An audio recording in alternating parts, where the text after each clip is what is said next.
ஆசிரியரை கொலை செய்தவர் மீது சட்ட நடவடிக்கை பாயும். அமைச்சர் அன்பின் மகேஷ் கண்டனம். வாங்க என்னன்னு சொல்லி பார்க்கலாம். அதுக்கு முன்னாடி இந்த சேனலை சப்ஸ்கிரைப் பண்ணலாம், சப்ஸ்கிரைப் பண்ணிக்கோங்க. இப்ப தகவலுக்குள்ள போகலாம். தஞ்சாவூர் மாவட்டத்தில் உள்ள மல்லியப்பட்டினம் அரசு மேல்நிலைப் பள்ளியில் ஆசிரியராக பணியாற்றி வந்த ரமணி என்பவர் வழக்கப்போல் இன்று வகுப்பறையில் பாடம் நடத்தி கொண்டிருந்தார். அப்போது திடீரென வகுப்பறைக்குள் நுழைந்த ஒருவர் ஆசிரியரை சரமாரியாக கத்தியால் குத்தினார். இதில் நிலை குலைந்து போன ஆசிரியர் மருத்துவமனைக்கு கொண்டு செல்லும் வழியிலேயே பரிதாபமாக உயிரிழந்தார்.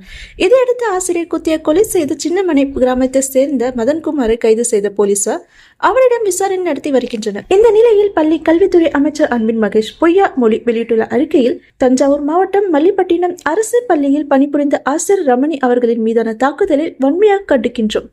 ஆசிரியர்கள் மீதான வன்முறையை துளியும் சகித்துக் கொள்ள முடியாது. தாக்குதலை நடத்தியவர் மீது கடுமையான சட்ட நடவடிக்கை மேற்கொள்ளப்படும்.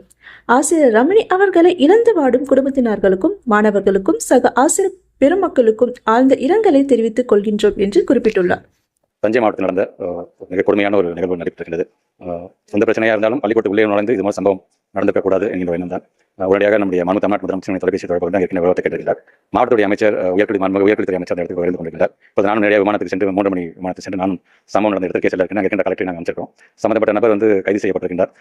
இருந்தாலும் நான் கலெக்டர் சொன்னது பிள்ளைங்க எந்த விதத்தில் பயன்படுத்த அவர்களுக்கு கவுன்சிலிங் உடனடியாக நீங்கள் கொடுக்க வேண்டும். பள்ளி விடுமுறை விட்டு அந்த குழந்தைகளுக்கு அந்த உரிய கவுன்சிலிங் வழங்க வேண்டும், அவரை தைரியப்படுத்த வேண்டும் என்று சொல்லியிருக்கின்றோம். SMC மூலமாக நியமிக்கப்பட்டிருக்கின்ற அந்த டீச்சர் அவருடைய மறைவு உள்ளபடியாக வேதனைக்குரியதாக இருக்கின்றது. அவருடைய குடும்பத்திற்கு இன்றைக்குமே நாங்கள் துணை நிற்போம். அதை வலியுறுத்தும் விதமாக தான் உடனடியாக நேரடியாக நானும் செல்ல இருக்கின்றேன்.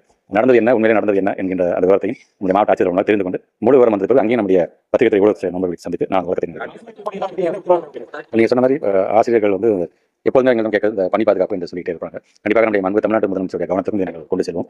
இனி இது போன்று சொந்த பிரச்சனையாக இருந்தாலும் இனி இது போன்ற ஒரு நிகழ்வு நடக்காத வண்ணம் எந்த அளவுக்கு நம்ம கவனம் செலுத்த முடியும். கண்டிப்பாக